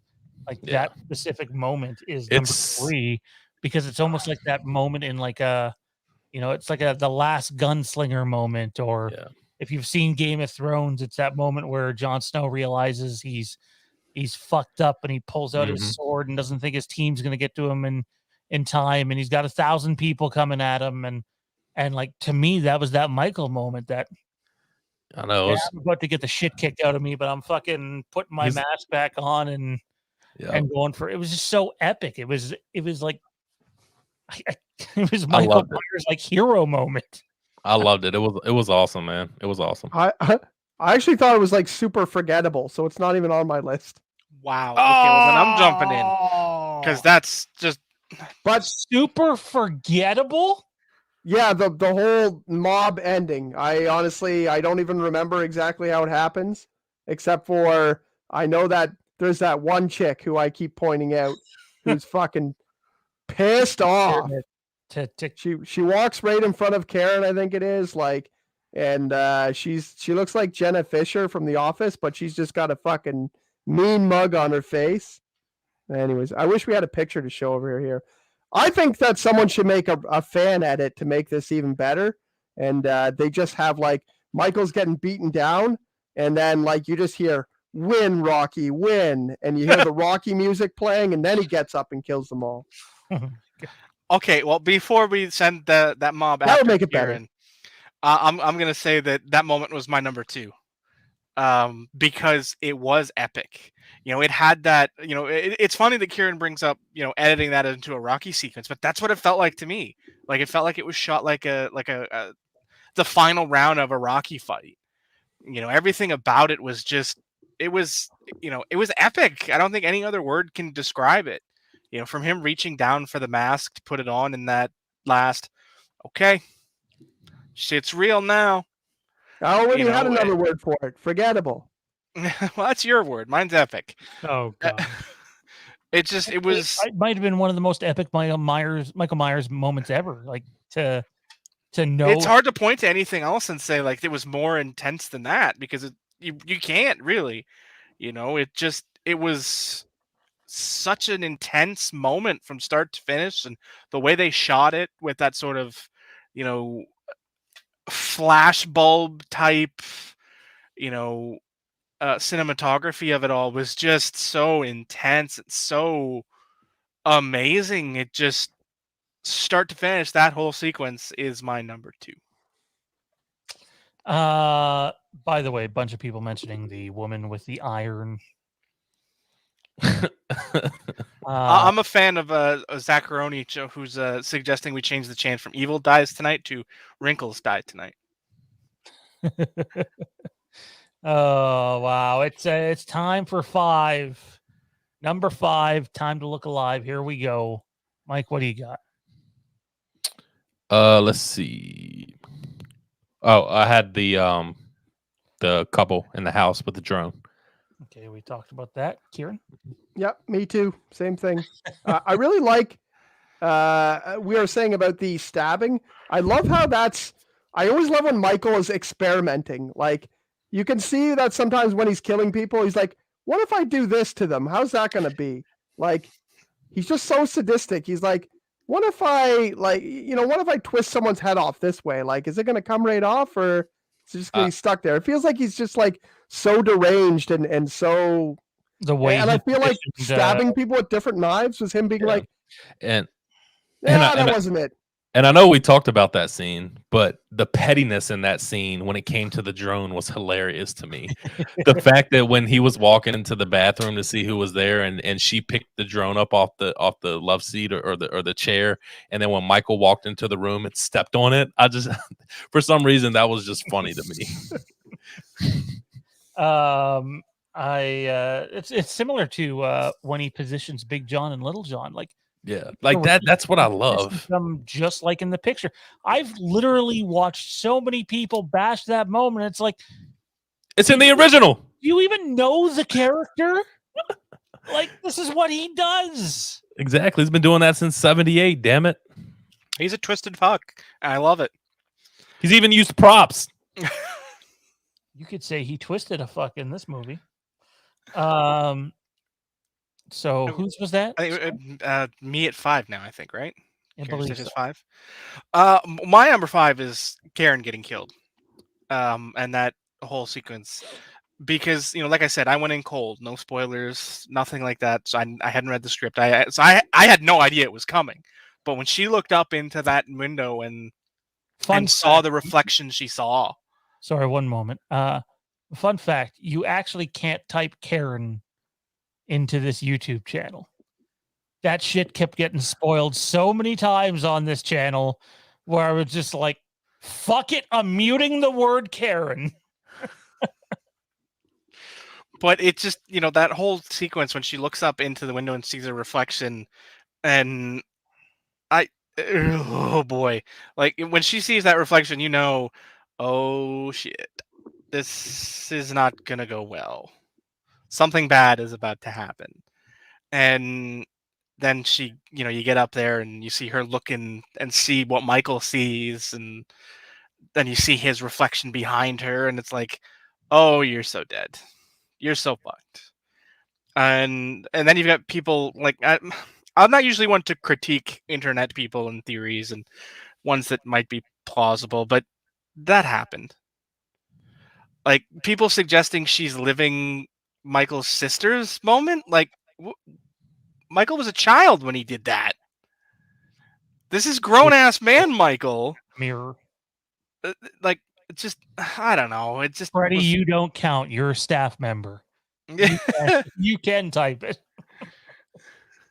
But it's just, like it takes away from that moment when people try and theorize their way out of it. But like for me, she's dead. She's done. Done like dinner. Like we'll see Laurie's response to her daughter being dead in the next film, and that's about it. I'm not saying you're not going to see her in the next film, because I have a hunch that everything that happens pre-intro credits in the next film is still on this night. I'm not confirming that, by the way, just a hunch. Throw it out there as a rumor. But I mean that doesn't count, right? Because I mean we know there's a big time jump. Yeah, right. We know there's a big time jump in end, so it's safe to say by the time we do that, she is dead and buried. Yeah, I think that's safe to say. I don't know what Matt's smoking, but who knows? Who knows? They are constantly changing shit with this, right? So like anybody saying that they've stuck to the plan, no, not even close. To this point, I guess until we see the corpse, I guess anything could happen, but smart money is on she did. Yeah, sadly, I thought Judy Greer was great in this movie. Yeah, I thought that she showed that like really, if we were going back and rewriting this movie, I think you could have killed Jamie Lee Curtis. I think you could have killed Laurie Strode and been perfectly fine with Karen and Allison in the final installment. I thought both of them earned their due. There's too much reliance on Jamie Lee Curtis at this point, in my opinion. I think we're we gotta hang on. We got a super chat before Tommy does his. I'm confused about the mob fight. She leaves and comes back, and how no one else see Michael go back into the house. It's unclear when the ambulance comes. Well, there's a back door. There are multiple alleyways in that area. He could have went down another street. It's not clear how much time passes between when he starts killing the mob and then getting back to there. And remember, most of the people in that area would be dead. The entire mob outside of Allison is, Karen is dead.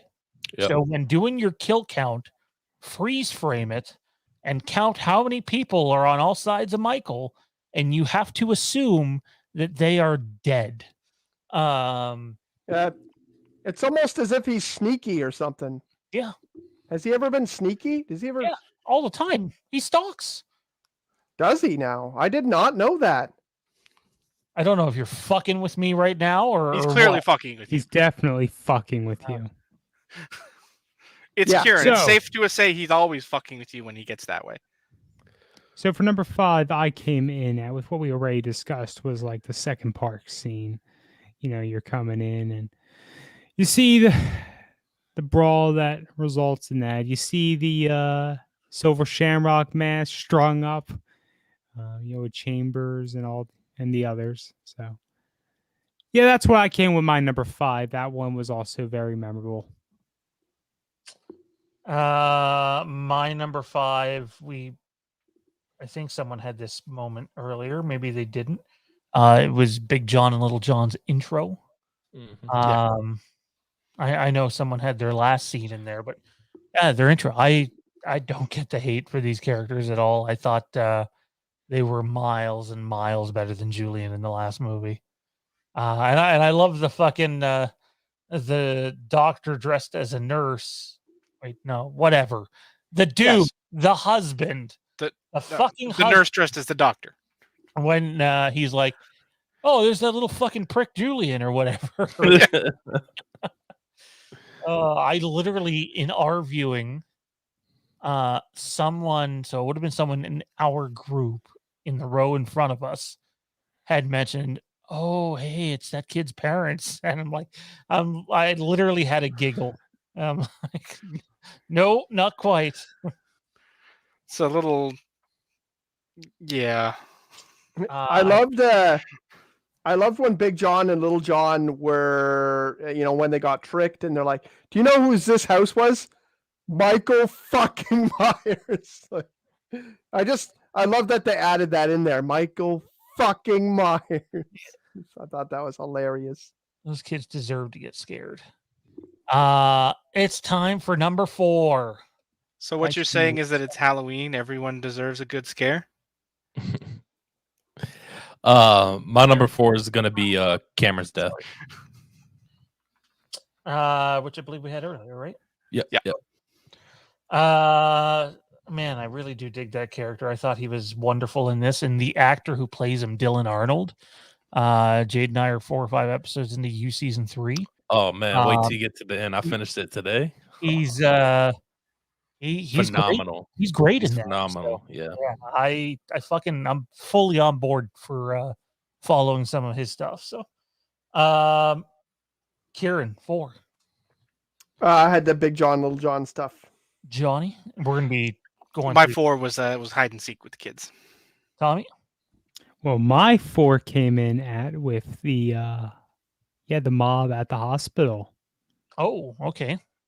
Yeah, this is where I threw that. I mean, I don't know. Folks haven't said it yet because it's higher on their list, or they just hate the scene. I'm not going to straight out say I love the scene because it's what it is. But I think it's emotionally powerful, and I think it deserves some recognition for that. You have a lot of emotions there. They did a good job going from script. Actually, no. I'll just come straight out and say I think they did a better job on screen conveying what we read in the script with it. So we're seeing it. We're seeing the emotions in the actor. I think his name was the late Lance Tovoli, if I remember correctly. That was the character. That was The actor was Lance Ross, I think. I'm not sure what the actor's name is, but I do know he passed. Yes, away. the actor passed away, I believe, several months after shooting. Yeah. So it's unfortunate. Well, the little he got, like, he didn't have a whole lot of material in this, but the stuff that he had was like very well acted, and I thought he was good. Yeah, I really appreciated the scene for what it was. I felt that the emotion was clearly communicated in it. All right. My number, what are we on? 4, right? Yeah. My 4 was Michael coming down the stairs, so that brings us to Mike's 3. My 3 was, let's see. It was the mob scene. Kieran? My number 3 was in the flashback, but more specifically, the whole idea that he shot his partner and that they had to hide the gun. I thought that set up the character really well. The scene, I've been a little bit critical about flashback Michael, the way that he attacks, and I wasn't quite as high on that part as some other people were, and the whole flashback, I think I'm probably the lowest out of the 5 of us, I think. But I really like the idea that they had that where, he shot his partner, he wants to come back and, right is wrong. And the whole idea of that, I don't know, just that whole idea. I really enjoyed that moment, and it sets up ends really well. If anybody has the whole flashback, just hold on to it, please. I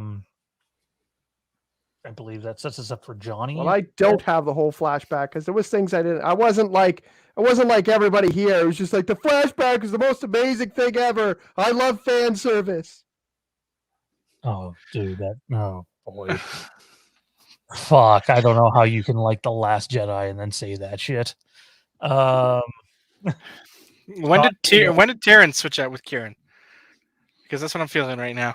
My number 3, Tommy just mentioned it. It was the hospital sequence with the mob, and the chasing Tivoli through the hospital, and seeing that scene, because you also get the part in there where Oscar's mom stumbles across his body in the morgue, which if you watched our review, I took to task because that's a nursery, not a morgue.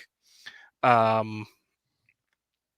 just that whole sequence, you could capture the feeling of that mob mentality, where they don't know it's Michael. They just assume it's Michael because he's. I don't even know how they got to that point. Like, it just, it's Michael. It's basically. And it just watched him walk into the hospital. Snowball rolling down the hill, and and then you to the point where Karen knows it's not Michael, and she tries to help him, and and he takes the swan dive, and that sequence was just so powerful for all the wrong reasons, I guess. Like showing you how a mob can go wrong so fast, and I think it's so intense that it literally takes that prick sheriff from the first movie and makes him look like a deer in the headlights. Like has absolutely no idea what to do. Nobody does. I mean, even the people who riled the mob. You obviously had Tommy who, riled the mob into doing that. And are you sure it's not Michael? We've never seen him without the mask. Like, well, no, it's clearly like Tivoli is a small hunchback dude. Like Michael Myers is this hulking behemoth Adonis, basically, compared to Tivoli. I mean, like there's no way you can confuse those two. It is hard to suspend your belief with that disbelief. one. Yeah. Well, I mean, it's not because he matched up with the criteria. He was wearing the jumpsuit. I mean, despite the fact that he didn't realize it was. It's hard for me too, and it was hard for me. Like honestly, like if you see one of those, you remember when we used to watch Pokemon and they do that "Who's that Pokemon" thing? They do like if they had the difference was they had the like outline 90... of Michael Myers, a very tall looking, he's not right, but how many of those people in that mob? How many people in that mob had actually laid eyes on Michael Myers? Well, they should have seen some sort of. He's been captured as well. They should have seen pictures or. They had literally had him on the TV broadcast. Yeah, and then like you see that outline of Michael Myers, and you think he looks like fucking Danny DeVito running around there. Like how did you think that he looked like that? I don't disagree with you, but that's the whole point of the mob mentality, right? You see the one person, and it's okay. That's Michael. But no, it's the mob mentality, and then just fucking fan edit cut in friggin' Danny DeVito and the big rubber ducky from Batman Returns. I was gonna say like him in that big white coverall, like under long john thing. Tommy, what did you have 3? This is where I had the flashback. All right. So did it okay? Johnny, did you have the whole flashback? Not yet. No, but do you have it as its own thing? Yes. And you do too, Mike? All right. So Tommy has it at 3. Where do you guys have it at? 1. 1. Definitely. All right. So let's talk flashback. Tommy, lead us off, man. Okay. So I feel like from the time the flashback begins, it rolls on into it, and it's really interesting because it really captures that whole feel of 78. And you're seeing things from a different perspective you didn't get to see before. And, you're going in, you're with Hawkins, you're with his partner, and you get to that scene where he ends up accidentally shooting him in the neck, I believe it was, when he was attempting to hit Michael. And of course, probably for most folks watching this, or most folks, intrigued with the Halloween franchise as a whole, the star of it ends up being, Dr. Loomis. They did a damn good job with that. And it wasn't CGI, not even a little bit. That was very much, someone brought in. I forget what role he actually had on the film, but I do not believe he was an actor. And they were able to provide us the quality that we ended up receiving. I believe there was some stitching together with Donald Pleasance's voice. Someone who knows more about that can chime in about that. But overall, that scene was extremely powerful. It wasn't my number one, and I mean, I guess I'm the only one who feels that way. But regardless, I have parts of it at 3. So okay. But I didn't say the whole Regardless. flashback. Okay. It was great and very memorable, and we've talked about it before. Why didn't they just make another 78 film? I think they could have. There could have been spots for that. They could have had some stitching in from the 78 film already, and gave us different perspectives. It would have been interesting, but wasn't meant to be. I really appreciated the scene, and it was worth the hype. I was bummed that they cut out the beginning portion of the flashback.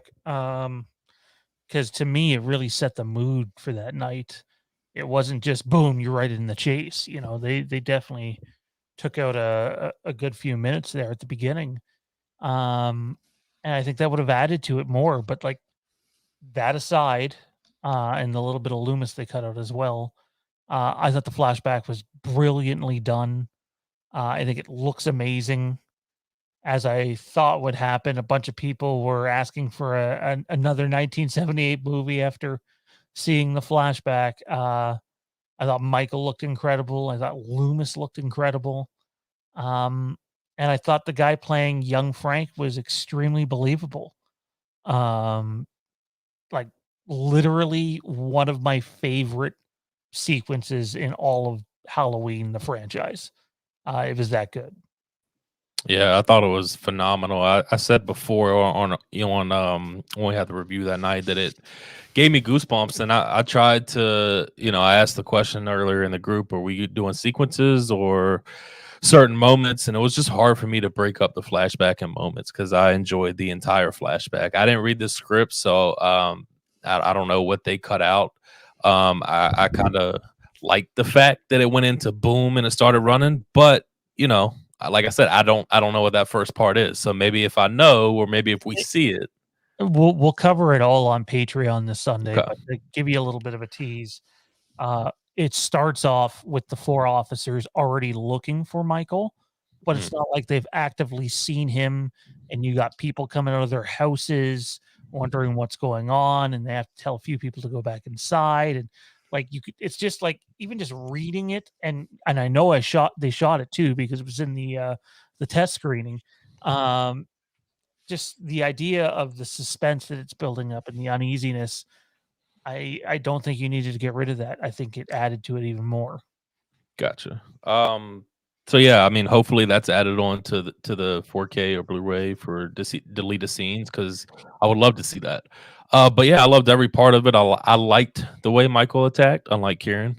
I know there were complaints about seeing Michael's eyelids or below his eyes, and the attack that didn't bother me at all, not one bit. I mean, we literally see his entire face in 78. So I think that's just nitpicking in a sense, and I get it. But for me, the entire flashback was my favorite part of the entire movie outside, actually just in general. So Yeah, I I mean, actually, of course, I went on a crazy rant there for a second. I did like a lot of the flashback. That part, there are parts of the flashback that was in 3. I, I was, I still can't say that I like the Loomis part. I feel like he doesn't need to be there, really. I don't like Uh, when he runs in and says, did he kill again? Like, I don't know why. I don't like that. For some reason, I don't like that line, and I don't like how focused they are on his face. It's almost like they're like, "Here, look, we did it! Look, we did it, guys!" I didn't really like that. I I also just go ahead. like the way that Michael actor moves, walking wise. I thought the attack was okay, but the way that he moves, I didn't like it as much. I already talked about it as well. I know you guys all liked it, but I wasn't a big fan of that. I thought it was different than. It's Um, it's funny because the second viewing I went to see it with my sister at the movies, and it's funny because as soon as they showed Loomis, I said, they had to find somebody that looks exactly like him. Isn't that crazy? And she was like, "Oh, that's not him." And I was like, "No, it's not him. He's fucking dead."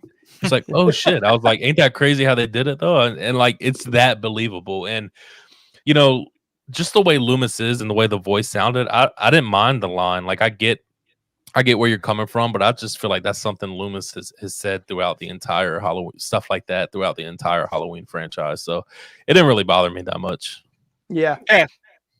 I mean, I said and I didn't like two other things I didn't like about Michael in the flashback. I didn't like the first part where he gets shot at and he just kind of turns away. I don't know why. I didn't like the way that was done. And I don't like the way it was done when he comes towards Lonnie and he creeps up and then he's just gone. I don't know why.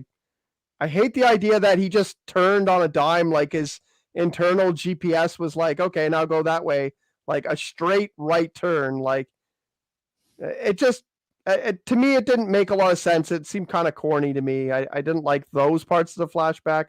I did like everything to do with, like, I thought the police officers were all acted brilliantly, and I liked everything that happened between them. There was just things to do with Michael that I didn't really like. And there was a lot of, like I've said this before too, there was a lot of unnecessary, like throughout the movie, unnecessary music and sounds that like could have been cleared up so we could just hear people talk. I mean, I said a lot of things on Thursday night when we did the review, but to me, that whole flashback was phenomenal. Just from start to finish, because there was nothing that took me away. Like, yes, okay, you can point to Loomis's lines as being cheesy, but let's be honest, Donald Pleasance and Dr. Loomis was a very cheesy individual. He said a lot of cheesy things. So it was very much in character, very much in his wheelhouse to say something like that. And it just, the look of it, like I said it on Thursday night, if I didn't know Donald Pleasance had passed away, I would have been sure that was him. Because it looked that good. And then we saw the pictures that we posted on the Phantom Empire Twitter. Was it this morning? Yesterday morning, that were posted of him actually in the prosthetics, and it looks like a Donald Pleasance photo. Like 100% looks like Donald Pleasance. So I don't really, I take no umbrage with it. I think, as crazy as it sounds, I think that looked better than some of the high budget facial replications we've seen come out of Disney, and they did it with nothing but prosthetics. So I still remember running the report almost 2 years ago that Loomis was back and that he'd be CG, and a certain prominent staff member, if you will, crew member, reached out to me to be like, "I've seen your show a couple of times. You're on the right track, but it's not CG." And considering who that person was, without breaking a promise of sorts, I felt like a fucking idiot. So I've known for the longest time It was a safe assumption when you have the knowledge in front of you that it's going to be CG. Especially with how Yeah. Disney has pioneered that field with Marvel. So it was a safe assumption to make that would have been the route they would have taken. But they did it with prosthetics. I mean, and Kieran, you brought up, you didn't like the way Michael just disappeared over Lonnie. I actually love that because it was pure Michael. At his core, Michael doesn't do things when he's going to get caught. Michael doesn't get caught in the act. And let's be honest, Michael doesn't kill children very often. The number of actual children he's killed can probably be counted on one hand, I'd guess. Or it's single digits at the least. So I mean, him sparing Lonnie and disappearing when the cops are that close was pure Michael. It was pure unadulterated Michael. I didn't like the way I feel like that means he walked all the way towards him and then went and went that way. I just feel like it doesn't make sense. He should have just been across the street and walked the house. And if he was going to the house, he should have just went to the house. The idea that he went all the way close to him and then just did a 180, or just did a 90-degree turn and walked towards his house, just seemed kind of. But it's a very Michael thing. I understand what you're saying, from a stalker standpoint, but I mean, Michael's got that you said his GPS, but he's got that radar for sensing, where his prey is at, and those cops were too close. He didn't have the jump on them, and especially at that point, this is Michael early in his, kill count. I mean, to that point, he didn't really have a super high kill count, right? So he wouldn't, based on what we've come to learn and how he operates, that he needs kills to transcend, his kill count would have been very low at that point. The flashback was clearly something else. We obviously hold it in very high regard, and hopefully on the Blu-ray 4K release, we see, if not all of it, more of it. That would be nice. So that was Tommy with the flashback at 3. I had Michael picking up the masking front of the mob at 3. Mike, what'd you have at 2? We know what your 1 is. Number 2 for me was the whole firefighter sequence, and just being specific is Michael emerging from the house. So that's my number 2. Kieran?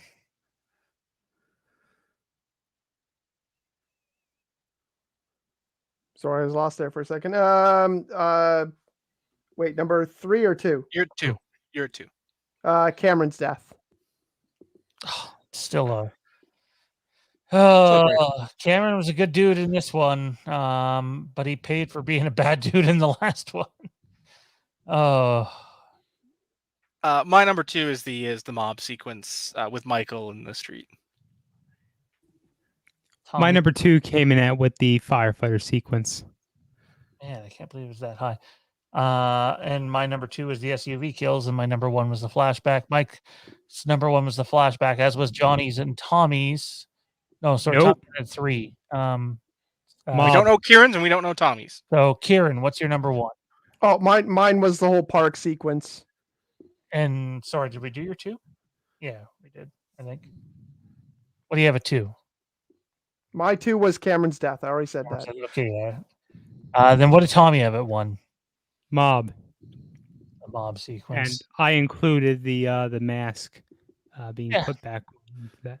It's like putting a suit of armor on or something. Michael's last stand, except it's really not, because Michael's gonna fuck everyone up. We said we'd give everybody an opportunity to do this again as we come to an end of the show here. On Thursday night, very late Thursday night, we asked everybody their score on this movie out of 10. We're not asking you to rank the movies yet. That'll be another episode. But your score out of 10, fellas. I will start things off to give you guys some time to think of your score. I think mine was a 7.5 out of 10. I saw this right before we went on air. Yeah, they were at the bottom of the box. That fucking douchebag had sent them up with them. So I guess you have fake entrails now, man. And the audience, what do you guys think this movie is out of a 10? My previous score was a 7.5.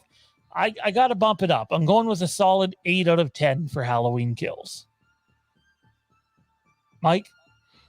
For me is 8.5 out of 10. Really love this film. And like I said, I was shocked. Didn't know what to expect on my second and third watch, and I still really enjoyed it. So 8.5 out of 10. I think I had it eight before. I don't know if I want to drop it from there. I'm going to keep it at 8. I think I said 8, and I think I'm going to keep it at 8. I think I said 7 on Thursday night. But watching it again on the weekend bumped it up a half point to a 7.5. Nice. I thought you said 8 on the weekend. I could be wrong. No, I didn't have it that high. Because, well, I know walking in, I said I was low, so I started off at a 6. I think I talked myself up, and I think it got to a 7. I was pretty sure Johnny was the lowest of all of us. I think so. Tommy? So I gave it a 7.5 on Thursday night, and I think I'm going to stick with that. 7.5 out of 10. Look at you sticking to your cards. That's going to do it. We were going to try to squeeze in a recording of the Batman trailer review. Some of us will probably get that done tomorrow at some point. Who just did that? That was me. Oh, fuck. You wouldn't know quality if you see it. I'll say this. Of the 3 DC movie trailers from Fandom, that was my least favorite. Oh, my God. I am vengeance. It was good. I'm not saying it wasn't good. I'm just, compared to the other 2, it wasn't as good. I wasn't a big fan of it either. Anyways, look for a video on that shortly. Let's go around the table. Mike, where can everybody find you at, man? What do you got going on? Yeah, you can give me a follow on Twitter at @MichaelBish_ and on Instagram at @MBish_. Kieran? I mean, you can find me on the Fandom Empire Den. You can find me at Gogan Kieran on Twitter. And you can find me hopefully trying to get more sleep tonight because it's hard to sleep when you have an earache. Johnny? Oh, man, as always, you can find me here, there, and everywhere. But, of course, you can find me the Inside Handoff Football Podcast on YouTube, Spotify, Facebook, Twitter, and Bros Before Pros Gaming. Going to get back to Far Cry 6 campaign tomorrow afternoon. Tommy B, where can everybody find you at, man? You can find me hanging out in the Halloween Fandom group where we talk Halloween and sometimes other stuff. Fandom Empire Den. Twitter and Instagram at TommyB1650. It's good shit, man. Good shit. You can check us out.